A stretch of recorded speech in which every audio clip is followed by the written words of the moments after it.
Hi everyone, this is wife and husband Lopez from the Lopez Garden. Hello.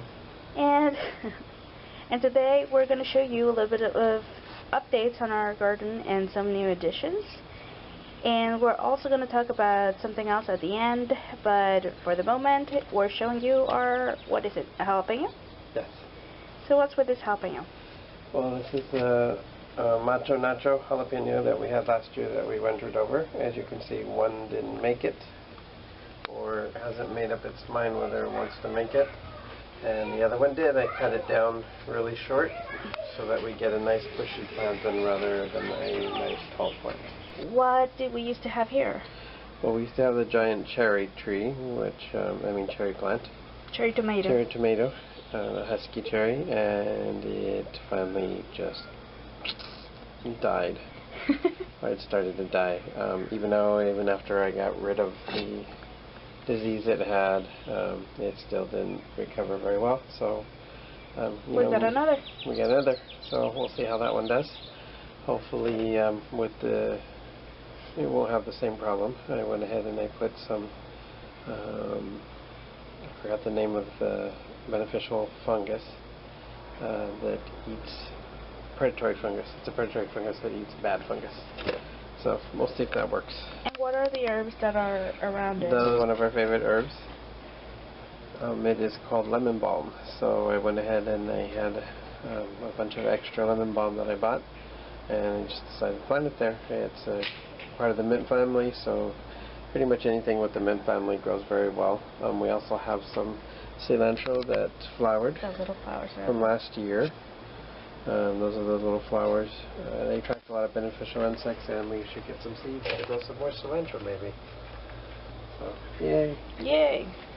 So, what else do we have? Well, for you guys that remember my mango, it's growing and it's having new shoots in there. It looks like it's going to branch too. See where there's 3 different branches. Right and here. I think it was waiting for the weather to change because it had been kind of stable, and now all of a sudden it became really hot. Last week it was really hot.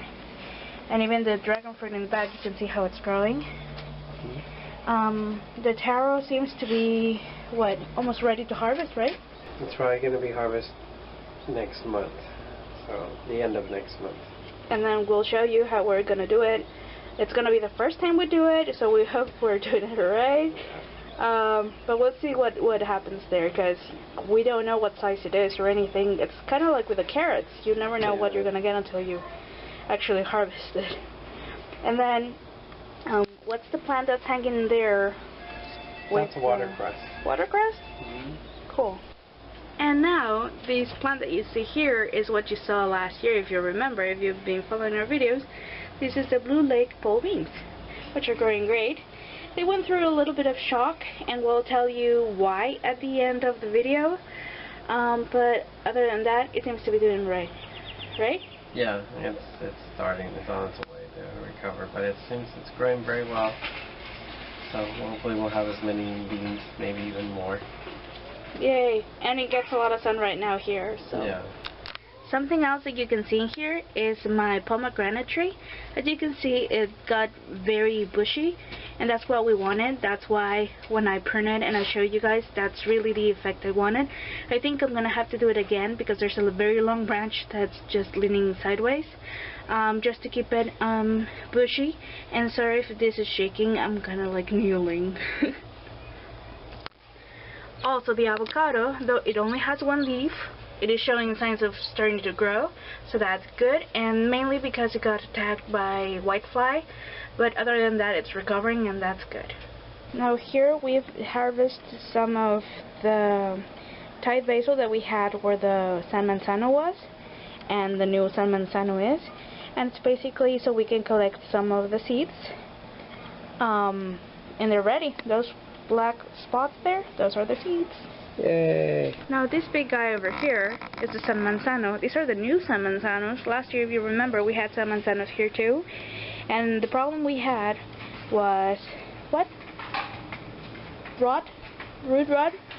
No, they had blossom and rot. We had too many tomatoes. We had 4 tomatoes in here. Tomato plants. Tomato plants. And, well, it was just too many plants for the space.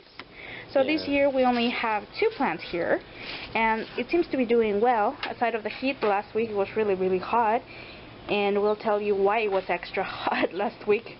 For the moment, as you can see, the leaves are doing well. It had whitefly, but they were painting the ledge and stuff, so we kind of covered it with plastic just for a couple of hours, very little time actually, and that probably suffocated some of the whitefly because it's way less than it was. We had a whitefly in the catnip, and unfortunately I think it passed on to these new plants, and they love this and the basil, so that was our problem. But unfortunately for us, the birds, the geckos, and probably the heat wave killed the majority of them. They're still here, but we're going to put some worm castings, which is the best option for this problem. And as you can see, we have flowers already in different places. And a little bit of fruit. See, it's starting to fruit there on top. And a little bit of fruit. Let me get closer. As you can see, we already have some fruit. And let me show you more. There's more down here. And more right there. I think those are our first tomatoes, actually. Now this guy over here, it's one of our new additions. I think husband got it yesterday. This is a fig. What kind of fig is it? It's a Chicago hardy fig. And as you can see, it has some fruit in there. And the thing about figs is that you have to pick them when they're ripe, but not mushy, because it can attract bugs. So we're going to be showing you when they're ready to harvest, so you can see what we're doing. And the strawberries are in the sides, so they don't get killed by the sun or the heat, as the fig will provide shade. So now that we're down here, I wanted to show you something that the husband is very proud of. A drip irrigation system, yay! So now that you place this in the garden, what do you think is going to happen? Well, as you can see, the plants are growing very well. There's a nice flush, because everything's getting water now, and getting water because it's been directly. really, really, really hot here in Southern California. Yeah, it's been in the upper hundreds. I mean, excuse me, lower hundreds, upper 90s. Yeah, lower hundreds, upper 90s. And as you can see, it's set all around the garden. And for now, as you can see, the herbs look really good. They look green, they look big, and aside of the heat wave that we had this last week, the irrigation system did a great job. So everything looks good so far, though we had a big attack of some little fellows. Fortunately for us, we were able to detect the aphids, which were all over, and then just take care of that. And these are our cucumbers. This is how they look so far. And you can't really tell, but we got a couple of new ones because some of them, what happened? They didn't grow? Some of them didn't grow. They just didn't do really good. We're going to have a new spot for cucumbers next year, and we're going to actually grow them in a completely different spot with a lot more sun. And so far we haven't had any mites problems, right? Because that's what happened last year. A little bit, but not much. I can keep them pretty. We lost a couple of fruits though, because as I was mentioning, they painted the fence, so we had to take the trellis down, and some of the fruit was touching the floor, or actually the soil, and it got rotten. But hopefully, since we have a lot of new flowers, we'll have new fruit. And we have new varieties. I got a couple heirloom varieties. I got the regular cucumbers, the Verbliss, and then I got a green apple cucumber, and also got some lemon cucumbers. So we'll see how they do. We've got quite a while and lots of hot days. Yeah, so the heat and the summer just begun. So this is a new addition to the herb area of our garden. What is this, husband? That's called it's a burgundy green bean, which it's basically, there was only one left, so I decided to grab it for seed for next year. And does it get burned with the sun? Are these blemishes from the sun? I think it's probably because it was so pot bound, it may be not getting the nutrients that it needs. So we'll just be growing specifically for seed. I should have probably put it in a pot now that I'm thinking about it, but it's okay, no worries. So this is how our garden looks right now with the arrangements. Because they were painting, we had to put a lot of our plants inside until they were done, and we decided to leave the tomatoes and the peppers like this for the moment. And as you can see, our peppers are growing quite well. What do you think, husband? Yes, I agree. You agree? Yeah, what we did is we But cut the them down cilantro's so gone, that right? it'll be nice and bushy, but the heat killed all the cilantro. So unfortunately, as we mentioned, it's been in the lower hundreds, higher 90s, and the cilantro is gone. But hopefully we'll have more. But it is true that the peppers need a lot of sun, so until we know for sure the weather is going to be different, we might not plant cilantro here anymore for the season. But we'll see. So for the moment, the tree that we had was just placed. What's the name of the tree? Gray nectarine. So for the moment, the gray nectarine tree is in the corner because the way it's not in the way, because it was in the way. And then the jagged one is next to it, and it's doing good. Yeah, Lots of growth, and green. Speaking of that, thank you. What? Tasty. You're just gonna eat it like that? Yeah. Okay, well, I would have washed it first. Does it taste good? No, it needs some sea minerals. It's a little bitter.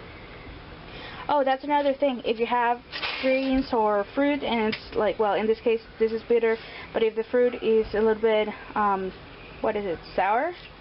Yeah, I guess they're bitter.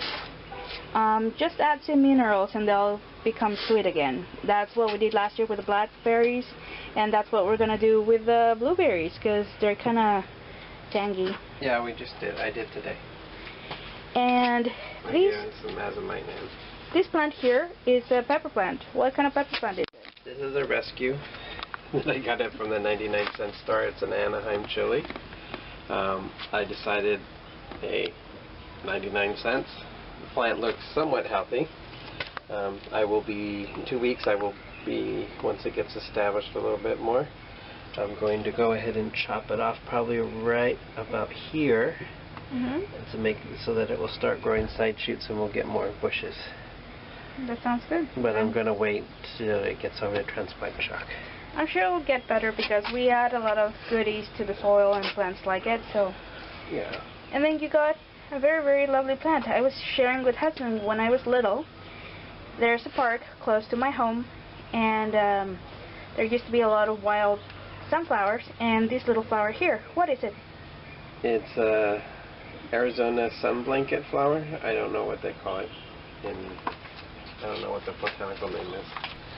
It's really the bees, the hummingbirds, and butterflies, actually, and the native bees love this plant as much as they like sunflowers. I would say even more sometimes. You forgot the wife likes it too. Because I used to gather them when I was little. I don't know the names. They just grew wild all over. And then it was my favorite plant to pick up. So, and it's very drought tolerant also. And we need these because we have a lot of plants right now that have flowers, so we need to attract all the pollinators. Yes. That is true. And now the blueberry is in the side, and guess what? A couple of days ago we had actually some of the blueberries already ready to harvest. So it's getting there. What do you think? It really didn't like inside at all. I think being inside, it actually might have stunted a lot of the berries. As you can see, a lot of them are dying here. So, as you can see, a lot of them dying. Here's a better shot. See how they're all shriveled up and everything, and they just did not like indoors at all. They even stopped flowering. Well, hopefully they'll recover and we'll have a lot of berries. I mean, to be honest with you, it's not really about fruit production this year. It's about growing. Establishing and getting growing big enough, so it's okay. So is this new growth? Yes, it is new growth. So as you can see, the tones, this is darker, so it's the old, and this is the new. And maybe that's part of the recovery from the shock of being indoors. Being so hot, we didn't have the air conditioner, unfortunately, because we didn't want to cook ourselves or the keys, because we have 3 now. And we'll tell you why in a minute or so. why was it important to have the air conditioner on this past week. But yeah, so that's blueberry, and hopefully it'll recover. And it was kind of like a tank, as was mentioned, but husband already put some minerals there. Next off is a dragon fruit. As you can see, really tall. We had to tie it because we had to put it indoors, but we noticed as we did that there's a lot of air roots coming out. It was trying to attach to the wall, which is okay, but it's not really our wall. So I mean, it is our wall, but it's not, you know, it's a homeowners association, so last thing they want is a plant climbing their wall. And next to it we put the rosemary, which burned last year, at the beginning of the year. It got mites really bad. And mites, but it recovered. It's a strong plant because it's still there, as you can see, and that's been a while. You're gonna mention something about the mandarin tree. With the mandarin tree, be careful that you don't overwater it. When you overwater it, if you look down, all the leaves start falling off, and then the fruits fall off. And how can you tell? That you overwatered it? Mm-hmm. That's what happens. The leaves and the fruits The leaves start get running. curvy to the other side? Well, they also cup. Yeah. Well, usually when I see this, it's telling I'm full. This is what I've noticed about citrus. Mm-hmm. When they start cupping, it means I have too much water. Don't feed me any more water. When they start bending all the way, and they start to droop, I usually don't wait that. Just check the soil and make sure that it's evenly moist, because they start to get a root rot. So we might lose some fruit, and especially because, well, it was indoors and he didn't like it either. Yeah, I didn't care for it at all. But we'd rather have this problem, but we'd rather have this problem now than in later years. Right now, as we mentioned, it's more about establishing the plants, and next year enjoying mostly the fruit. And we really didn't want the fruit or the plant to get ruined with the paint, so this is what happened. In this side, we have the black creme, and as you can see, it's gotten as high as the H55. So getting back to the black creme, it's gotten a lot of foliage right now, and there's a lot of flowers that are starting to bloom. There's not any sign of tomatoes yet, but there's a lot of clusters of flowers. So hopefully soon, with the heat and all, it's going to be starting to fruit. And the borash, that's the companion plant this year for the black creme, it's also doing great. Apparently it loves the heat and it loves the sun.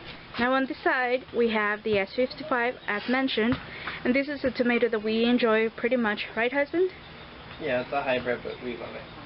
And even though it's a hybrid, it's been a good tomato to grow. We've been successful, and that's the reason why this year we're only growing 2 types, which were the successful tomatoes from last year. And not only does this tomato plant have flowers, but it also has fruit showing already. As you can see, there's also tomatoes growing over here, and a couple more down here. And actually, I think this one on this side is the first tomato that actually started growing, because it's the biggest one so far. And hopefully not the last. As you can see, there's a lot of flowers around, and most of them have been pollinated. Though the heat might have killed some of the pollen, we don't know for sure, but until we see more growth and fruit, we can tell for sure. So I finally, through laziness, I finally got to our giant poblano, which isn't too giant yet. Which is the poblano pepper, which is here. One of our favorites for making stuffed pepper. Stuffed peppers and salsas too. Which is the chile relleno. Roast it and put it in salsas. And then what's the plant that's behind it? Because that's new, right? Yeah, that's new. That's our I think we said it before. It's our Thai chili. This is our Thai chili. We eat a lot of Thai food, so I decided to go ahead and buy one. Figured that we probably really need to have a tree, since it's really hard to find fresh Thai chilies. Now those that you see over there are the eggplants. We moved them there. We're probably going to move them again. For the moment, that's where they are. And between the tomatoes, you can see that's where we have the chives.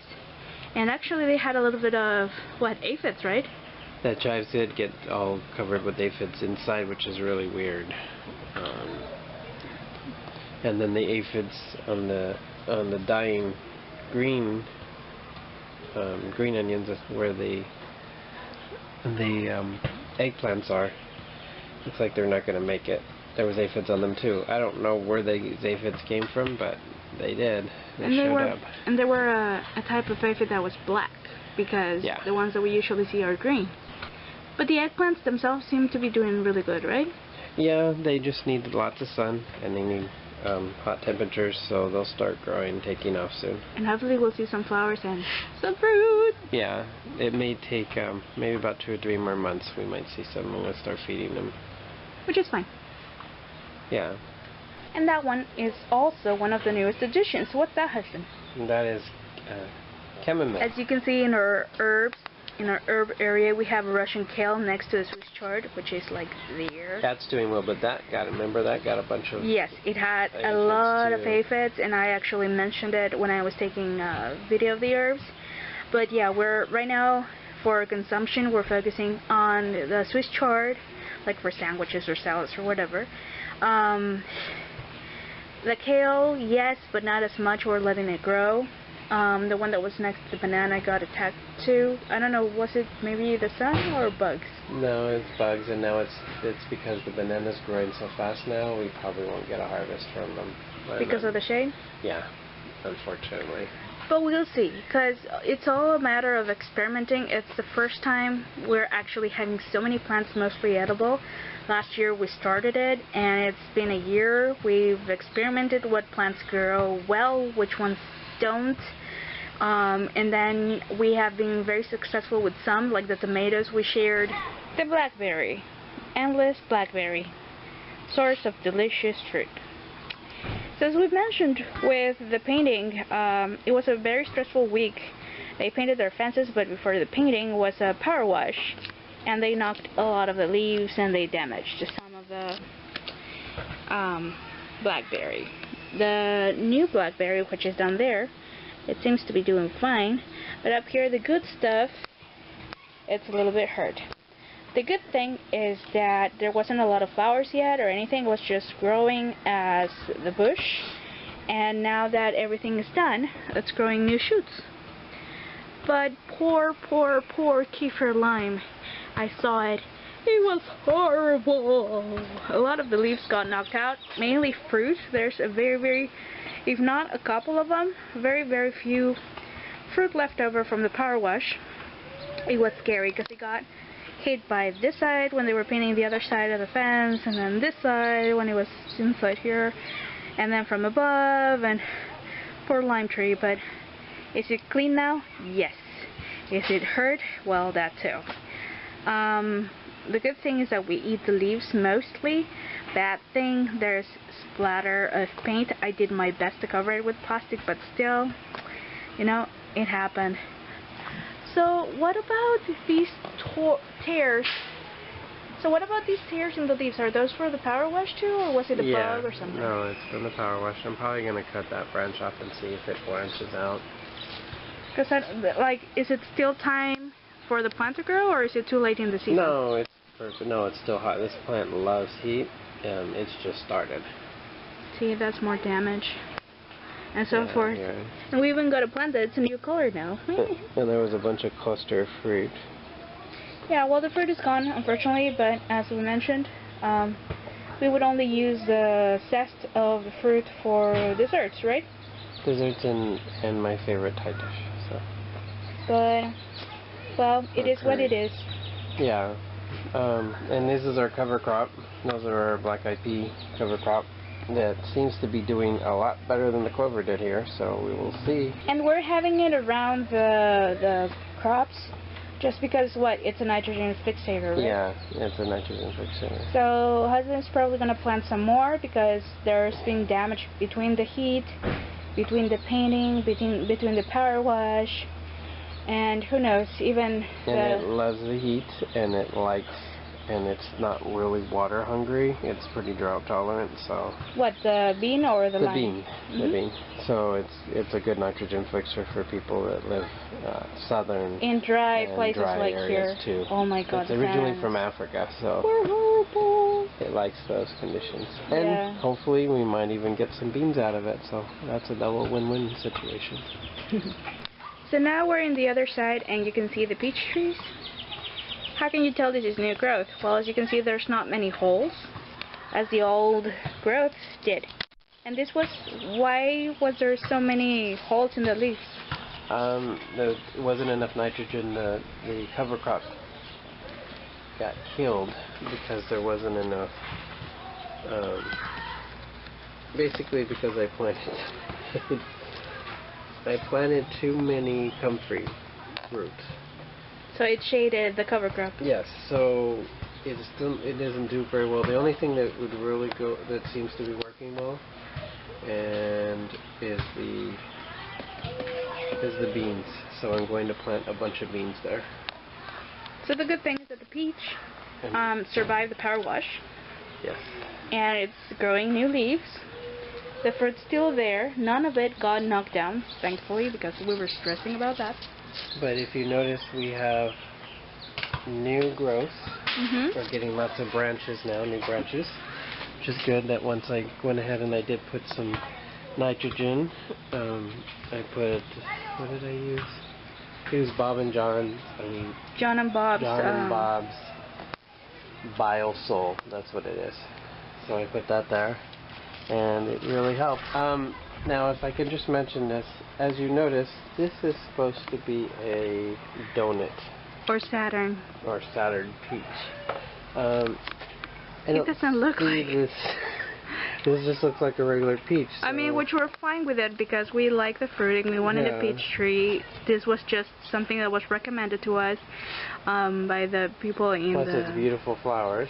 Which is really weird because the flower does match the description. It's the fruit that's looking weird so far, like a normal peach. So if anybody knows why our Saturn peach is not looking too Saturn-y or too donut-y, please let us know in a comment or something. Yeah. Maybe it will. I mean, we're still hopeful that it's nitrogen problem, or maybe you're right. Maybe it'll just stop growing lengthwise there, and then all of a sudden becomes a donut. That could be, yeah. We don't know. It's the first time we have a peach tree, and it's the first time we have this variety, of course. We have not much of an idea, but we do know that the flower matches exactly the tree that's supposed to be. We're just wondering with the fruit. Then again, we also had the same questions with the borash last year, right? Yes.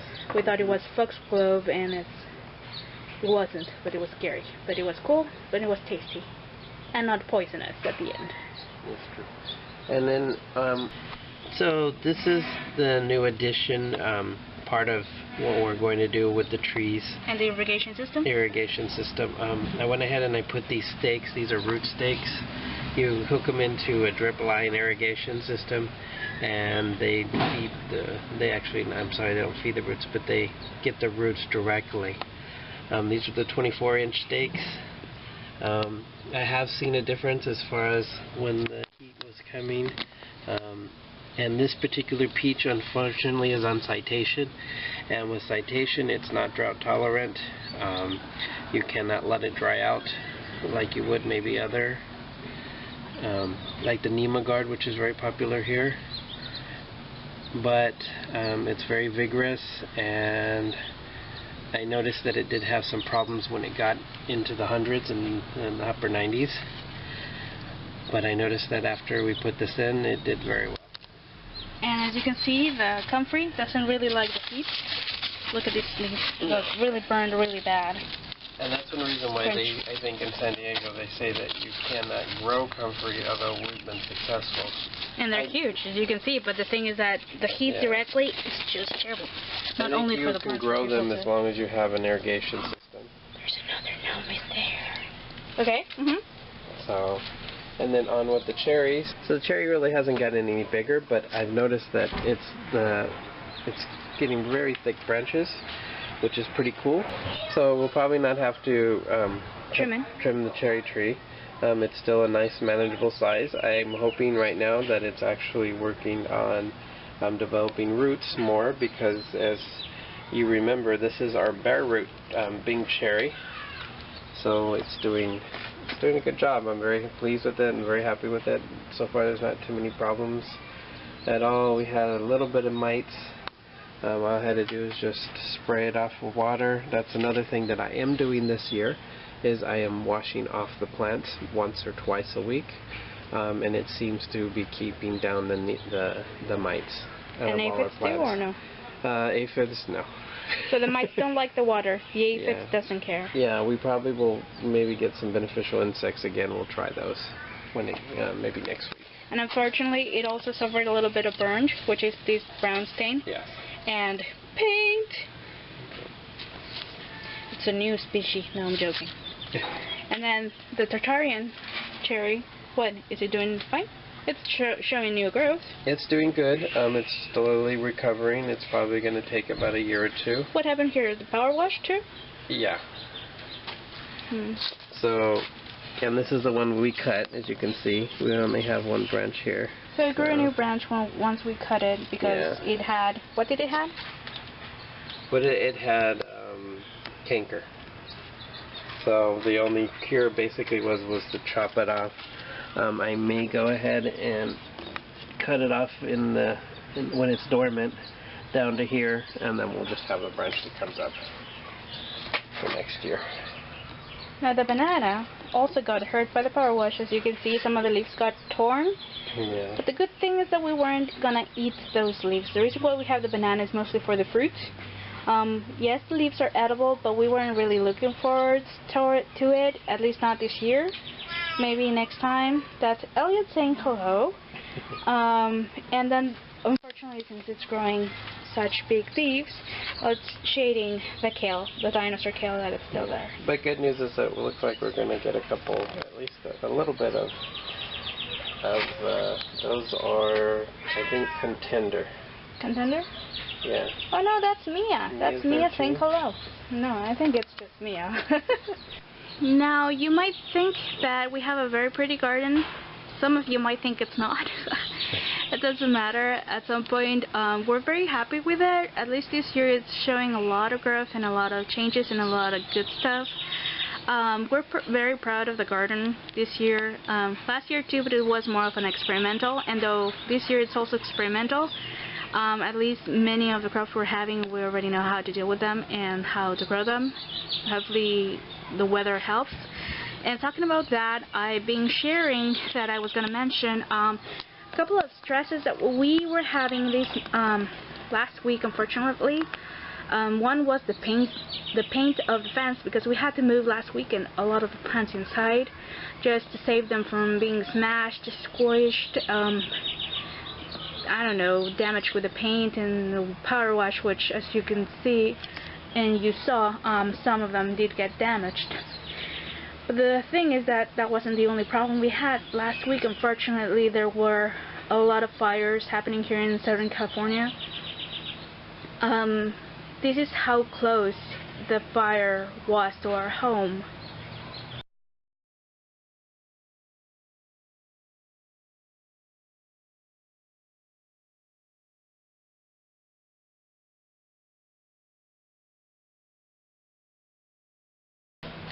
As you can see from those pictures were taken, the first one was in the corner of where we live, and the day after I took the second photo, which is taken from our balcony, and it was really close. It was really scary.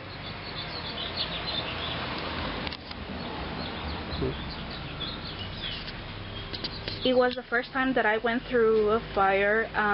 We were close to be evacuated, like 10 blocks from being evacuated, probably. I was very concerned about not only losing all our garden and our plants, it was mostly about being trapped.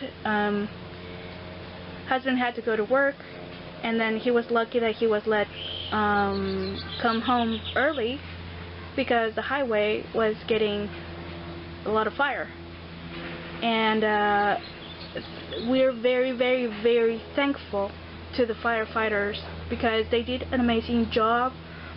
I can't say firefighters from only the Southern California area because a lot of firefighters came from other states and from the north of the county and the north of the state. And I'm very thankful because they did a great job. That fire in San Marcos was getting really close to where we live.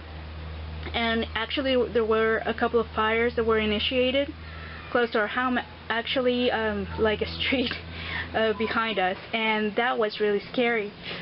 Thankfully we were able to know what was going on through the internet, through the tweets, through the scanners, to get ready to evacuate it if we needed to. And thankfully husband and I were already together and getting the kitties ready to leave in case we needed to, and our valuables. And I feel lucky, I don't know about you, husband, but I feel lucky that at least we had some time to kind of prepare to leave if that was the case, because there were a lot of people that lost their homes or they got evacuated a little too late because the fire just advanced really fast, and they got evacuated almost when the fire was burning their houses. So once again, thank you, fire department, police department, for taking care of the people and for watching out for us, for catching the people that were starting some of the fires, and for investigating whatever the reasons were for the fires to start. Hopefully they'll make more conscience, because I saw a lot of cigarette butts here in our home area. And I was like, what are the people thinking? It's like, it's super dry. It was the Santa Ana's. Thankfully it was over by yesterday. But Santa Ana's wind, everything is dry, it's super hot, and it's very windy, and people, be careful. It's your hometown, it's your area. So our heart and our thoughts go to the people that lost their homes. Hopefully you'll recover soon. I know it's hard, it's an emotional loss, it's very scary when you see it that close. I mean, people, stay safe. I'm sure this is just the beginning of fire season. Hopefully they'll be able to extinguish them really fast, because the fire department is great. They really do a great job. But this is more of a shout out for people to be aware. You need to take care of your neighbors. You need to take care of your people. You need to, if you know anything, you need to share it. You need to call your loved ones and make sure they're alright, and be connected. Don't disconnect, because you never know when all of a sudden you lose everything and then you have to start all over again, and that's pretty frustrating, and it's really hard. I know we can start all over again, but it's really hard and it takes a while to recover. So as I said again, our heart and our thoughts and our prayers are with the people that lost their homes. Hopefully it was only material stuff, and that they can recover, and the people from the county will be able to help them to rebuild. And I guess that's it for the moment. So it was stressful, but we made it, and hopefully this will bring awareness to the people that smoke and to the people that are building fires or so forth. Just be careful. Remember, it's your home too, and you never know when you can lose everything or someone dear to you. I'm just glad that there wasn't more people hurt. I think it's very unfortunate, although a lot of people haven't said anything, and they're still working on it. I think that there were individuals that were starting these fires, not all of them, but some of them. They contributed for it to be really chaotic. And I hope those people get caught. I hope that they will, be taken care of from the full force of the law. It's something that I don't understand, but I'm very grateful to all the firemen and the police, and I think they did a great job. I think this could have been a lot worse, and I'm glad that we had the resources. I'm glad that things were taken off quickly. I was here during the cedar fires and the witch fires here that were here, Some years ago, Butch right? Creek, yeah, and it was totally a different situation. It was actually closer, but that's because it got that close because we didn't have the resources That we have now? that we have now. So I'm very grateful that, and also I'm very grateful to the military who actually helped fight the fire and gave us 22 more helicopters to help. I'm grateful to the servicemen also. Thank you for all your help. And all the volunteers too that helped with the 211 calls. Right, and the reason why we have this garden is because of you. The reason why we have this home and our neighbors are safe, and this neighborhood is safe, is because of them. So thank you. I would say like 100% of the reason why we still have the garden and we can still show you videos of the garden is for the amazing work that police department, fire department, the military, the volunteers, everyone that was involved with extinguishing the fires, because it was really, really close. And the fires that were started in the back of our street, that could have gotten here really, really fast, and everything would have been gone. So, and it's not only here in California, people in other states, you have to be careful, and if you're starting fires, just think about it. What is your gain? To see a fire? You know, there's fire camps where you can, you know, do your marshmallows there. I don't know. You're destroying. Or use it in a positive way. If you're a firebug and you like seeing explosions and fires, then go work for Hollywood in the movies and be a pyrotechnic, or work, or work, work at a concerts and doing, pyrotechnics. Use that to a positive way. Obsession to a positive way instead of wanting or to become kill a firefighter. Save people. I mean, if you want to see fires, who better than a firefighter to see a fire from a safe distance and save people? Do it in a positive way. Yes. Starting fires just like that. I don't know what the reasons of these people were, but it's stupid. And excuse my language, but it's really stupid. People get hurt, they lose everything, and you don't know the 7 years in prison is not enough to compare to what the people have to go through. In 7 years, people don't recover from what the damage is. And we are, I mean, I know it's getting long, but we are in crisis, people. We don't have enough oxygen. I mean, not oxygen, but we don't have enough plants on the planet right now to give enough oxygen for everything to be okay. There's a lot of pollution and everything. So when fires go, guess what? We're having less plants to produce oxygen and to benefit the other places, because they also keep the temperature lower. So think ahead before you do something stupid like that. If this gets anyone mad, I'm sorry about it. Honestly, when you see something that damaging and that scary so close, you think in a different way. And once again, we don't understand why people would do it, but please just, there's other ways to channel whatever things you're going through in a positive way. Grow a garden. Thank you for watching. Thank you for watching.